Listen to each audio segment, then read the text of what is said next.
കോഴിക്കോട് കോർപ്പറേഷനിലെ ചാലപ്പുറം വാർഡിൽ മത്സരിക്കാൻ ഒരുങ്ങി കോൺഗ്രസ് വിമതർ.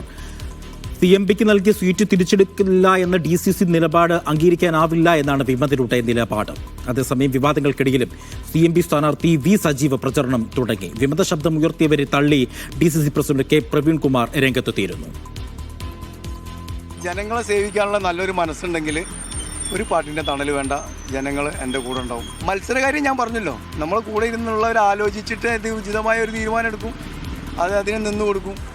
അവരെല്ലാവരും പറയുന്നതല്ല, ഇപ്പോൾ ഞാനല്ല, നമ്മൾ കൂടുതലുള്ള വല്ലവരും മത്സരിക്കണമെന്ന് പറയാൻ വെച്ചാൽ അങ്ങനെയാവാം, എങ്ങനെയാവാം. യാതൊരു കൂടിയാലോചനയില്ല. അവർ ഒരു വട്ടമേശ സമ്മേളനം കൂടി അവർ തമ്മിൽ കച്ചവടം നടത്തിയതല്ലാതെ വേറെ ഒന്നുമില്ല.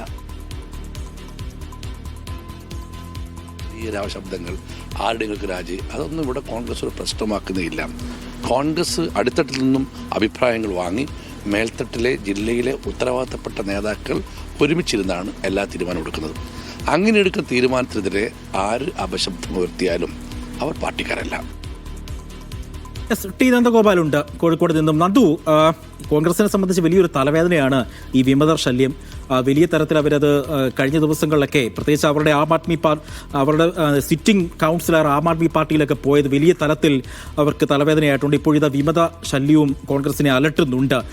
എങ്ങനെയാണ് ഈ വിഷയം കോൺഗ്രസ് ഒന്ന് പരിഹരിക്കാൻ ശ്രമിക്കുന്നത്? മറ്റൊന്ന്, CPM അവരുടെ ഒരു പ്രചാരണം, BJP ഒരു പ്രചരണം, അവരുടെയൊക്കെ പ്രചരണം എങ്ങനെയാണ് പെട്ടെന്നൊന്ന് പറയാം.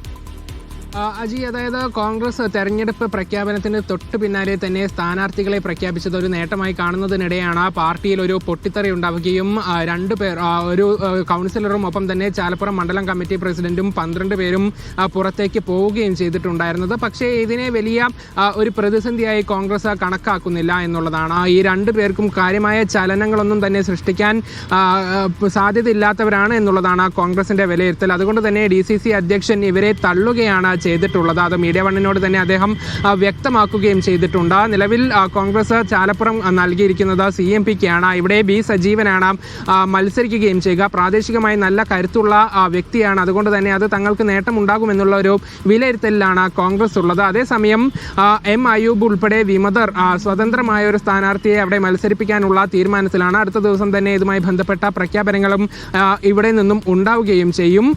അൽഫോൺസ പുറത്തുപോയി ആം ആദ്മി പാർട്ടിയിൽ എത്തുകയും അവിടെ മത്സരിക്കാൻ തീരുമാനിക്കുകയും ചെയ്തിട്ടുണ്ട്. പക്ഷേ ഇതും കോൺഗ്രസ് ഒരു പ്രതിസന്ധിയായി കണക്കാക്കുന്നില്ല. കോൺഗ്രസ് അവിടെ ആദ്യഘട്ട സ്ഥാനാർത്ഥികളെ പ്രഖ്യാപിച്ച് അവരുടെ പ്രചരണങ്ങളൊക്കെ തന്നെ പൂർണ്ണതോതിൽ ആരംഭിച്ചു കഴിഞ്ഞിട്ടുണ്ട്. CMPയുടെ സ്ഥാനാർത്ഥികളും ഒരു വശത്ത് പ്രചരണം നടത്തുകയും ചെയ്യുന്നുണ്ട്. BJP അതേസമയം ഇന്നിപ്പോൾ ആദ്യഘട്ട സ്ഥാനാർത്ഥികളെ പ്രഖ്യാപിച്ചിട്ടുണ്ട്. നാളെ മുതൽ തന്നെ അവരുടെ പ്രചരണവും ശക്തമായി തുടരാനാണ് തീരുമാനിച്ചിട്ടുള്ളത്. അതേസമയം CPMന്റെ സ്ഥാനാർത്ഥികളെ ഇനിയും പ്രഖ്യാപിച്ചിട്ടില്ല. നാളെ ഒരു ചർച്ച ഉൾപ്പെടെ നടക്കാനുണ്ട്. അതിനുശേഷം അടുത്ത ദിവസം തന്നെ CPM അവരുടെ സ്ഥാനാർത്ഥികളെ പ്രഖ്യാപിക്കുമെന്നുള്ളതാണ് അറിയിച്ചിട്ടുള്ളത്.